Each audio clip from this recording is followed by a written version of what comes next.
In this video I take my vintage 1968 Fender Super Reverb and my telly outside to track scratch guitar tracks for my song. I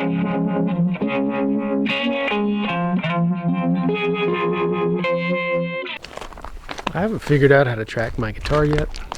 The trailer doesn't have good acoustic properties. I think that's probably pretty obvious. Neither does this house because it's too small, too reflective. I figured I'd try it outside and make up for the lack of quiet with just turning the amp up. And this Canon video camera has a Rode, probably a little condenser microphone on top of it.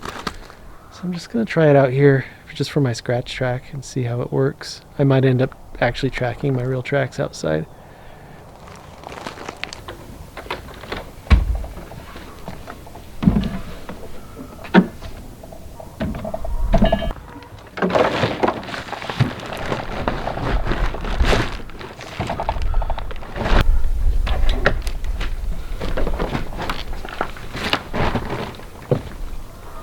Maybe.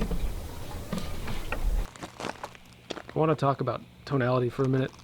So earlier I said the song was in B blues, and what I mean by that is the bass line.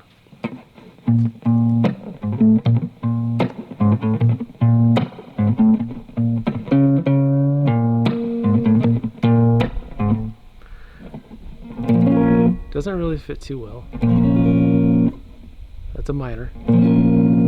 So I'm not hearing total minor tonality, although that part in the bass. Except what I'm doing with the bass, I'm giving a little juice to that third, that minor third. That's blues. So I'm not having a major third. Doesn't fit at all. Even though a dominant chord has a major third, it kind of almost fits. So when it's in between the major and the minor, it's not here, not there, and it's not here, but it's somewhere.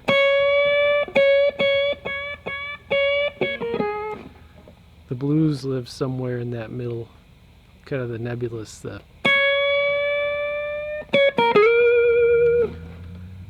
and the seventh, it's not a minor seventh, it's more of a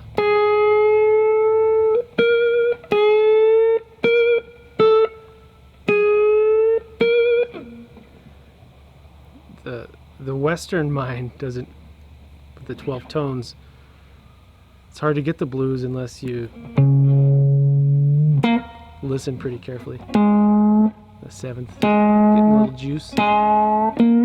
So it makes the guitar so well suited to the blues,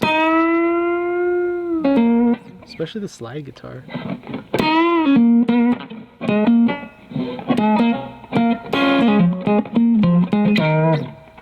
Okay,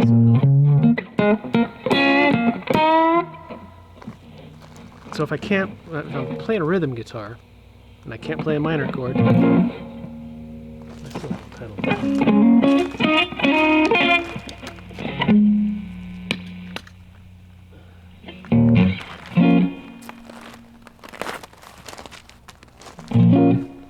I can't play a major chord. Okay, so this is where stuff like the Hendrix Chord, which is that's an E flat. That's an E dominant 7 with an augmented ninth. An augmented ninth is a really fancy way of saying minor third. So it's a major 7 chord, not a major, it's a 7 chord in E. We'll do it like this, a 7 chord, but it also has the minor third. So here's your major third. Here's your minor third. So you get the major tonality and the minor tonality all in one chord. That's a pretty dense chord to want to just funk out on. And I'm not in E, I'm in B. So I'm kind of getting a little major third, minor third.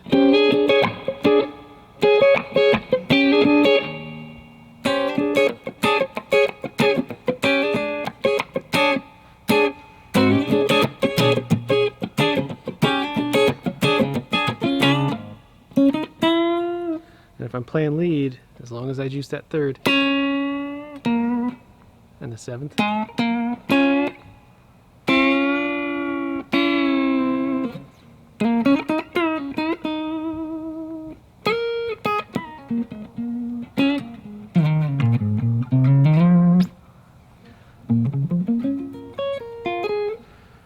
And then when I go into the 4 chord, which is the dominant tonality, sounds fine. I don't need to mix the...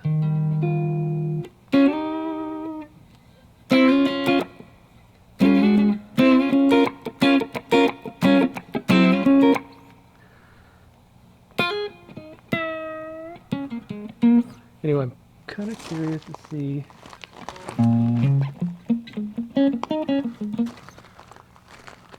when I put the microphone, when I put the camera's tracks into the DAW, what it sounds like. That's pretty interesting to me. Anyway, if you haven't figured out, the cops aren't showing up for a noise complaint out here.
So after I did that, I made a second version of the song that fixed some of the rhythmic inconsistency. And overall, my thoughts on the thing were, I hadn't played guitar in a while, and none of the work that I did really honing my rhythm on the bass transferred over to guitar, unfortunately.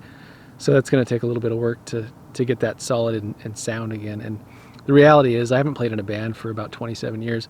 So I've been the victim of home noodling, and really just kind of following my wayward sense of inner rhythm, which obviously needs to get fixed. So I'm not at all going for perfection. This was just a quick pass through. Now what I'm going to do is I'm going to take you segment by segment for each of the different guitar sounds that I used and kind of give you my feedback on how I thought they went.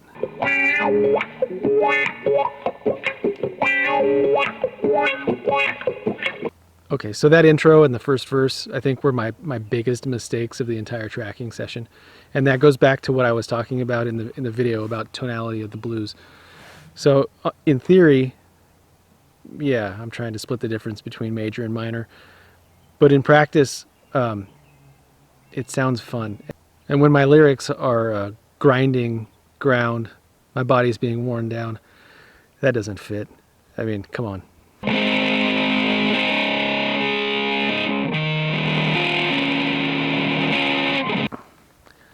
So the chorus, that's a fuzz. It's a silicone fuzz that I made myself. And I like it, but it really doesn't leave me anywhere to go. So the trajectory of the song, I'm going to talk about this later, but you're kind of already on 100 and you don't really have anywhere to go up from there. But otherwise, I'm happy with the part. I'm happy with the basic concept, but it's going to take some tweaking in execution.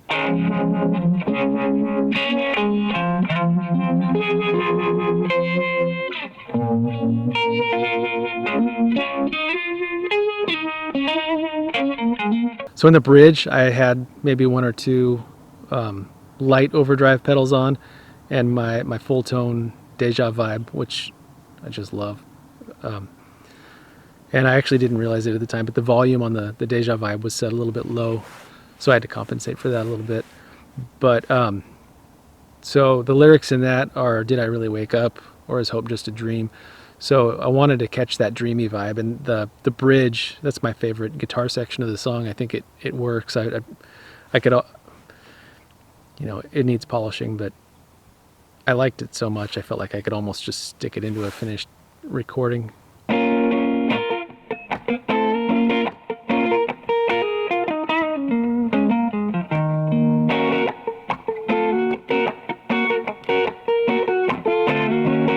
So the final verse is a little bit different from the first and second verses. The difference is that it's all minor chords, where the first and second verses, the one chord at that moment was a little bit ambiguous, and then the four chord was like a dominant ninth chord.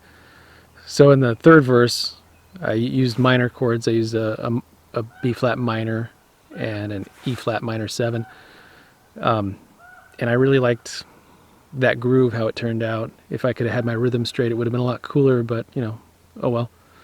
But I thought overall the concept worked well. Now to wrap it up, I just want to talk about as an experiment. Well, how did it go? I mean, the guitar was overpowering the microphone, so when I uploaded it into the computer, it was just like a very, very dense file. And I do think there were a few moments where it clipped. So the sound quality, it wasn't great, but I was surprised at actually like how not crappy it was, and how to a certain degree, if I EQ'd it properly, it probably could like sit in a mix and maybe not stand out as utter crap. And as for the song, it seemed a little flat in presentation. So I didn't, in those scratch tracks, I didn't bring to fruition what was in my head. There's really, it's a flat trajectory. There's no sense of building, any release, no rebuilding. It's just kind of like, it's a little boring. So unless the vocal was just going to come in and kill it, which I really hope it does, there's just not a lot there to maintain interest even. So So there's some work to be done. So in the next video, I'm going to go over song mapping and what I do to the tempo track to make the song breathe a little bit more. So I'll be looking forward to seeing you then.